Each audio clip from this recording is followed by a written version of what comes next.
అదే RTV app వార్తల్ని క్షణాల్లో చదివే అవకాశం ఉంటుంది. ఒక న్యూస్ పేపర్, ఒక టెలివిజన్ ఛానల్ మీ చేతుల్లో ఎప్పుడూ ఉంటాయి. న్యాచురల్ స్టార్ నాని, శ్రీకాంత్ ఓదెల మళ్ళీ వాళ్ళ కాంబినేషన్లో పారడైజ్ గ్లిమ్స్ రిలీజ్ చేశారు. సో నెక్స్ట్ శ్రీకాంత్ ఓదెల చిరంజీవి గారిని కూడా డైరెక్ట్ చేయబోతారు. అంటే ఈ గ్లిమ్స్ మ్యాక్సిమం చాలా లాంగ్వేజెస్లో రిలీజ్ చేశారు. ఈవెన్ స్పానిష్, ఇంగ్లీష్ ఆ లాంగ్వేజ్లో కూడా రిలీజ్ చేశారు. కొంత ట్రోల్ జరుగుతున్నప్పటికీ కూడా కొంచెం అంటే ఒక కాంట్రవర్సీ కంటెంటే ఎంచుకున్నారేమో అనిపిస్తుంది. మీకు ఎలా అనిపించింది? కాంట్రవర్సీ కంటెంట్ అందులో ఏమీ లేదండి. ఉందని ఎలా అనుకుంటుందో ప్రపంచం నాకు అర్థం కావట్లేదు. ఏది కాంట్రవర్సీ అనుకుంటున్నారు? అందులో ఒక తల్లి తన ఆవేదనని వ్యక్తం చేస్తున్నటువంటి వాయిస్ ఓవర్ మీద ఆ గ్లిమ్స్ నడిచింది. దాని నుంచి చాలా విషయాలు ప్రపంచానికి అర్థమయ్యాయి. అర్థం అవ్వాలి కూడా. అర్థం అవటం కోసం చాలా క్లుప్తంగానే వాళ్ళు ఆ సినిమా జానర్ ఏమిటి, ఏం చెప్పబోతున్నారు, ఏ ఘర్షణని చెప్పబోతున్నారు అనేది చెప్పేశారు. అంటే ఒక దిగువ కులాలకు చెందినటువంటి సమాజంలో అధో జగత్ సహోదరులు అంటాడు శ్రీశ్రీ గారు. ఆ అధో జగత్ సహోదరుల గురించి చెప్పబోతున్నారు ఈ సినిమాలో. అంటే కింది కులాల గురించి అనే అనుకోవాలి. భారతదేశంలో వర్గం వేరు, కులం వేరుగా లేదు. కులమే వర్గముగా ఉంది. ఇక్కడ పీడిత కులములు, దోపిడీ కులములు మాత్రమే ఉన్నాయి ఇక్కడ. కాబట్టి దోపిడీ కులములు కోకిలలి మరొకటి వాళ్ళకి సింబల్ అయితే, ఈ అట్టడుగు కూలీ కులాలు అనుకుందాం, దోపిడీకి గురవుతున్నటువంటి కులాలు, వాళ్ళందరూ కూడా కాకితో పోలికకు వస్తున్నారు. ఇది ఇప్పుడు కొత్తగా శ్రీకాంత్ ఓదెలను మరొకళ్ళు చెప్పడం కాదు. చాలా దశాబ్దాల క్రితమే కాకి అని ఒక కావ్యం రచించాడు మోదుకూరి జాన్సన్ గారు. కింది కులాల బాధల్ని, వాళ్ళ కష్టాలని చెప్పుకోవటానికి కాకిని ఒక సింబల్గా తీసుకుని ఆయన ఆ పోయం రాశాడు.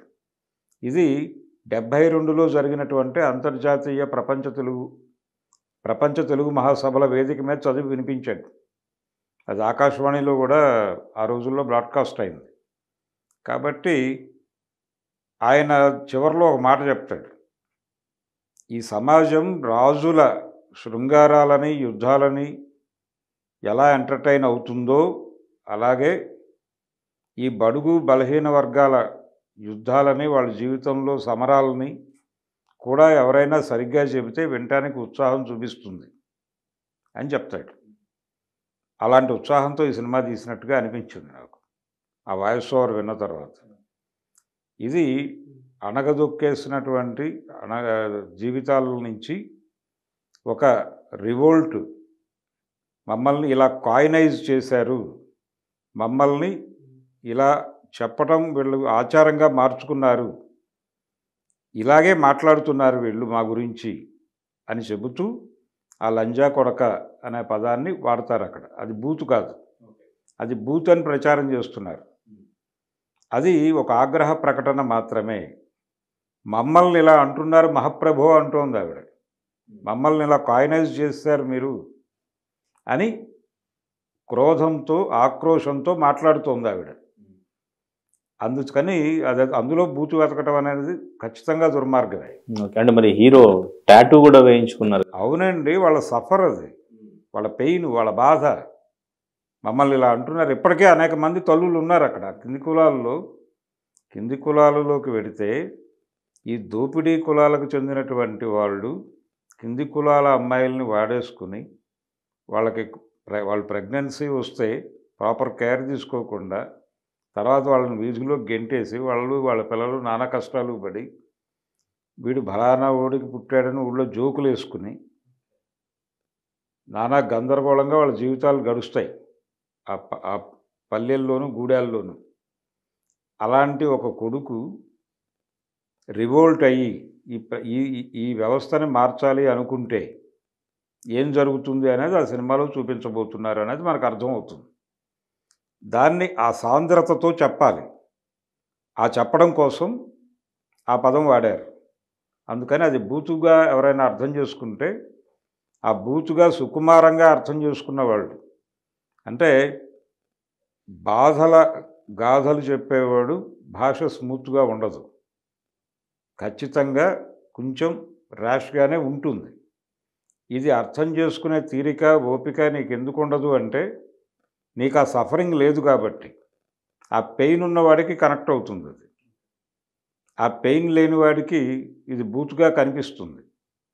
ఇప్పుడు అది బూతు అంటున్న వాళ్ళందరికీ కూడా సఫరింగ్ తెలియదని మనం అర్థం చేసుకోవాలి. ఇది దిగంబర కవిత్వం అని వచ్చింది తెలుగు సాహిత్యంలో. దిగంబర కవులు కొంచెం రూడ్గా చెప్పే ప్రయత్నం చేశారు. లౌడ్గాను నోరు మూసుకో గుడ్డలు ఇప్పుకో అనే లెవెల్లో చెప్పారు. ఆ చెప్పటం ఏమిటిది అని చెప్పి చాలామంది విమర్శించారు. కానీ వాళ్ళు ఓపెన్గా నగ్నముని గారు చెప్పాడు. ఆయన చెప్పింది ఏంటంటే, మేము ఆగ్రహ ప్రకటన చేస్తున్నాము. కంచికిచర్ల కోటేశు అని చెప్పి ఒక దళితుడిని పొగాకు బేరంలో వేసి కాల్చి బయటకు వదిలేశారు. రోడ్డు మీద కాలుకుంటూ అలా చచ్చిపోయాడు అతను. దళితుడు, ఒక భూస్వామి చేసినటువంటి దురాగతం. కంచికిచర్ల కోటేశు మరణం మమ్మల్ని మేల్కొల్పింది కాబట్టి మేము ఈ సమాజాన్ని ఇలాగే మాట్లాడతాం అని చెప్పారు. అదే పరిస్థితి, అదే కండిషన్. అందుకనే ఆ లాంగ్వేజ్ వచ్చింది. అది ఆగ్రహ ప్రకటన మాత్రమే తప్ప బూతుగా ఎవరైనా మాట్లాడితే తప్పది. అది బూతు కాదు అనటానికి ఎవరితోనైనా నేను మాట్లాడటానికి సిద్ధంగానే ఉన్నాను. అయితే సార్, అంటే ఇప్పుడు మీరు చెప్పినట్టు ఈ కులాలకు సంబంధించి స్టోరీ లైన్ అనేది ఎక్కువగా మన తెలుగులో తీసుకోరు. అవి తీసినా కానీ జనాలు యాక్సెప్ట్ చేయరు. మేబీ ఒక మంచి డైరెక్టర్ ఒక మంచి స్టోరీతో వచ్చినప్పటికీ కూడా హీరోలు అవి యాక్సెప్ట్ చేయడానికి రెడీగా ఉంటారు. అందుకే తమిళ్లోనే ఈ కులాలకు సంబంధించిన సినిమాలు ఎక్కువగా వస్తుంటాయి. ఇక్కడ అది జరగదు. జరిగినా కూడా అది హిట్ సినిమా అవ్వదు.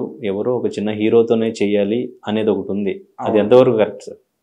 అంటే ఆ అభిప్రాయం తెలుగు సినిమా డైరెక్టర్లో కూడా ఉంది. అంటే జనాలు చూడరు అనే విషయం వాళ్ళే ప్రపంచానికి చెప్పారు. చూస్తారో చూడరో, ఎవరైనా సినిమా తీస్తే కదా తెలిసేది. ఎవరు ఆ ప్రయత్నం చేయకుండా ఎలా మాట్లాడతారు? ఎవరైనా పలాస సినిమా చూశారుగా. కాకపోతే కరోనా వల్ల అది కొంత ఇబ్బంది పడింది. కానీ ఆ సినిమాని చూడాలనుకున్న వాళ్ళు చూశారు. ఓటీటీలో కూడా మంచి నెంబర్సే నమోదు చేయగలిగింది. ఇలా జీవితాల్లో ఉన్నటువంటి క్రౌర్యాన్ని చెప్పడానికి తమిళ్ డైరెక్టర్లు చేసినటువంటి ప్రయత్నాలు తెలుగులో జరగలేదు. వి మధుసూదన్ రావు లాంటి వాళ్ళు చాలామంది దీన్ని అడ్డుకున్నారు కూడా. అంటే వర్గంగా మాట్లాడతారు, కులంగా మాట్లాడరు. వర్గం అంటే అందరూ వస్తారు.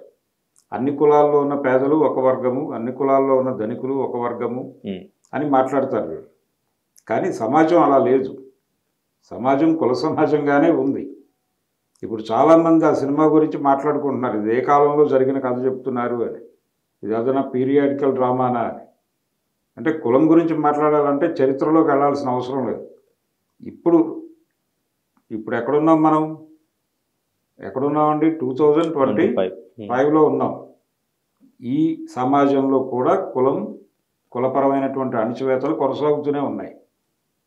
కొనసాగట్లేదు అని ఎవరైనా చెప్తే మన కళ్ళల్లో దుమ్ము కొట్టిపోతున్నట్టుగానే చూడాలి. అందుకని ఈ సమాజంలో జరుగుతున్న కథగానే చూడాలి. దాన్ని కుల ప్రస్తావన చేయడానికి యుగాల్లోకి వెళ్ళాల్సినటువంటి అవసరం ఏం లేదు. ఓకే. అందుకని ఇది కాంటెంపరీ స్టోరీ తెలుగు తెర మీద చెప్పడానికి ఈ మధ్య కాలంలో ప్రయత్నాలు చేస్తున్నారు. ఆ ప్రయత్నాల్లో భాగంగా కారంచేడు, చుండూరు ఇవన్నీ తవ్వుతున్నారు. ఇప్పుడు ఒక 3-4 సినిమాలు రెడీ అవుతున్నాయి ఈ బ్యాచ్లో. ఇవి ఏదైనా మార్పు తెస్తాయా తెలుగు పరిశ్రమలో అనేది చూడాలి. అంటే సార్, ఆ తెలుగు పరిశ్రమలో మార్పు అంటే ఇప్పుడు క్యాష్ పరంగా ఎంతవరకు కలెక్ట్ చేసింది అనేది చూస్తారు. సినిమా హిట్ అయిందా లేదా, అంటే ఆ ఎమోషన్ని క్యాష్ చేసుకుంటున్నారా, లేదంటే సమాజంలో ఏదైనా మార్పు తీసుకురావడానికి ప్రయత్నిస్తున్నారా అనుకోవాలి? అంటే ఇక్కడ మార్పు ప్లస్ మార్కెట్ రెండు కలిసే ఉంటాయి. నేను ఇందాక మౌద్కూర్ జాన్సన్ గారు కాకి కావ్యానికి చివరిలో రాసినటువంటి వాక్యం చెప్పాను. రాజుల శృంగారాలు, వీరత్వాలు వినటానికి ఎంత ఉత్సాహం చూపిస్తుందో ఈ సమాజం, అలాగే అప్పుడప్పుడు బడుగు బలహీన వర్గాలు దిక్కుమాలిన జీవితాలలో ఉన్నటువంటి కష్టాలను చూసి ఎంజాయ్ చేయడానికి కూడా సిద్ధపడుతుంది అని చెప్పాడు ఆయన. అప్పుడు 50 ఏళ్ల క్రితం చెప్పిన మాట.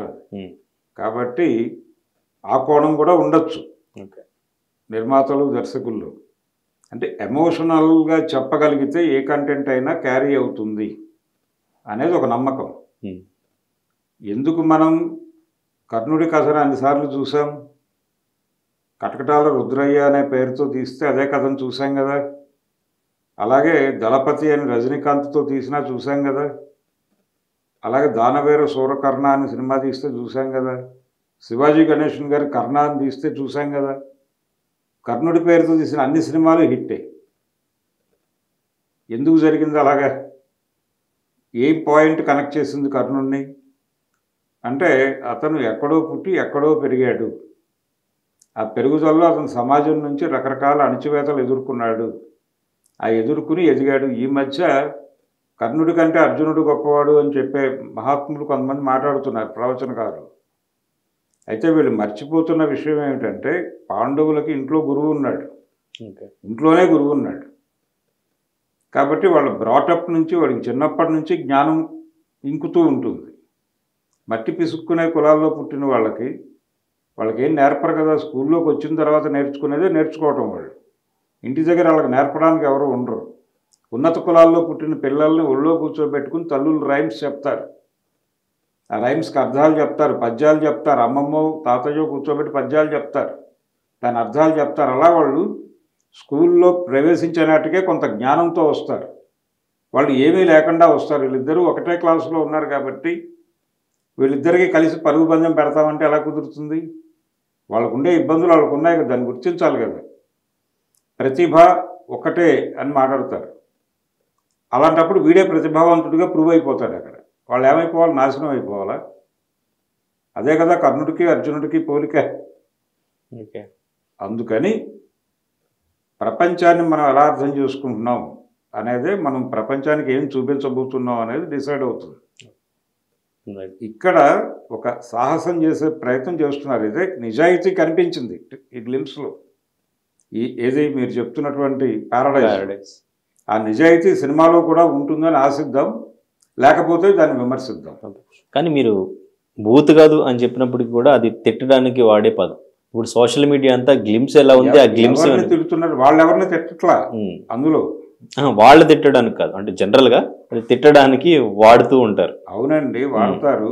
మేము ఆ తిట్టుకి బలైపోయామని ఆక్రోశం ఉంది దానిలో. వాళ్ళు ఎవరిని తిట్టట్లేదు. తిట్టని దాన్ని తిట్టు అని ఎలా కాయినైజ్ చేస్తారు మీరు అనేది ప్రశ్న. ఓకే, మా బతుకుల్ని ఇలా చేశారు. ఇప్పుడు చాలా తిట్లలో కింది కులాల పేర్లు పెట్టి తిట్టడం అనేది ఒక కల్చర్గా మారిపోయినటువంటి జీవితాల్లో బతుకుతున్నాం మనం. చాలా కులం పేరుతో తిడతారు, తెలుసా మీకు? వాళ్ళ అభ్యంతరాలు చెప్పి రోడ్డు మీదకి వెళ్ళి గొడవలు చేస్తే సినిమాల్లో కూడా వచ్చేసినాయి. సినిమాల్లో కూడా వచ్చేసి మా కులంని మీరు ఇలా అవమానపరుస్తారని వాళ్ళు రోడ్డు మీదకి వచ్చాక సవరించుకున్న సందర్భాలు అనేకం చూసాం కదా. ఎందుకు వచ్చినాయి ఈ మాటలన్నీ అంటే కులహంకారం వలన వస్తున్నాయి. ఈ కులహంకారాన్ని ప్రశ్నించే ప్రయత్నం చేశారు. ప్రశ్నించే ప్రయత్నం చేస్తే దాన్ని బూత్ అంటే ఎట్లా? అలాగే టైటిల్ కూడా చాలా యాప్ట్గా పెట్టారు వాళ్ళు.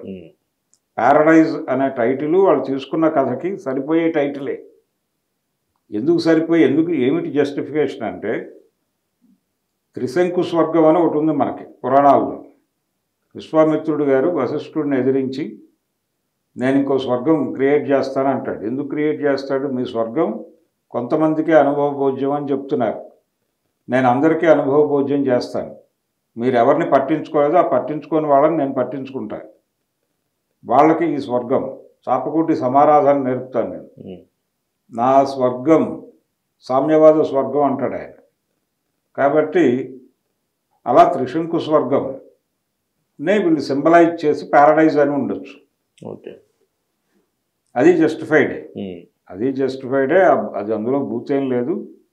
సెన్సిబుల్ టాపిక్ని బలంగా చెప్పే ప్రయత్నం చేస్తున్నారు అనేది అయితే అర్థమైంది. ఓకే, అది ఇదే నిజాయితీ సినిమాలో కూడా కనిపిస్తే అభినందిద్దాం. ఓకే. కానీ సార్ యూత్ అంటే ఇప్పుడు వస్తున్న సినిమాల్లో ఎక్కువగా బూతులు ఎక్కువగానే వినిపిస్తుంది.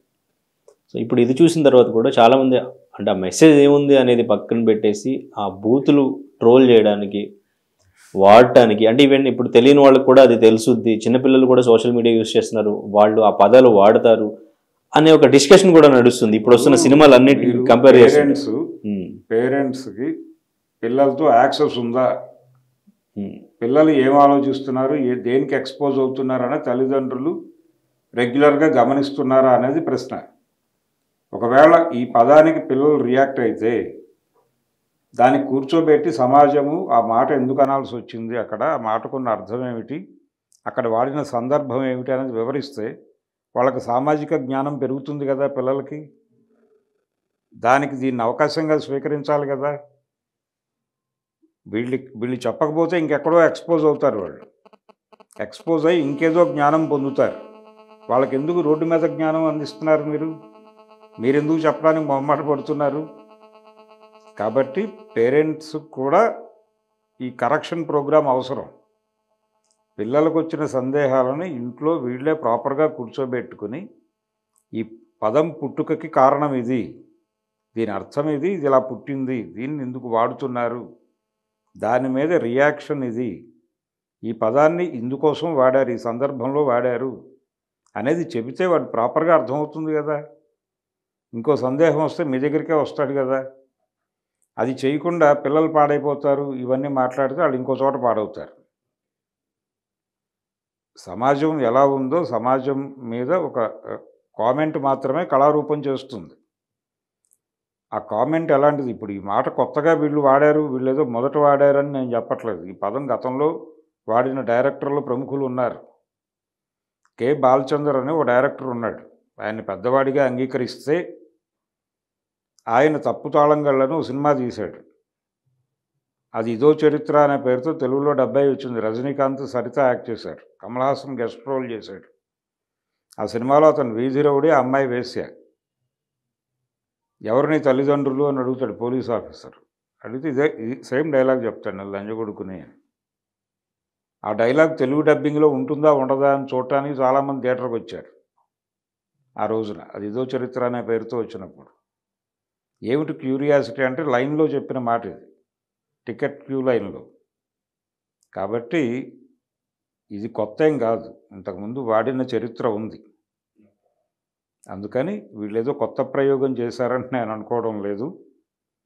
ఈ సందర్భం ఉంది, అది వాడాల్సినటువంటి సందర్భంలో వాడాల్సిన మాటని వాడాల్సిన పద్ధతిలో వాడారు. మరిన్ని వీడియోస్ కోసం ఛానల్ ని సబ్స్క్రైబ్ చేయండి. లేటెస్ట్ అప్డేట్స్ కోసం వాట్సాప్ ఛానల్ ని ఫాలో అవ్వండి. ఆ లింక్ డిస్క్రిప్షన్ లో ఉంది.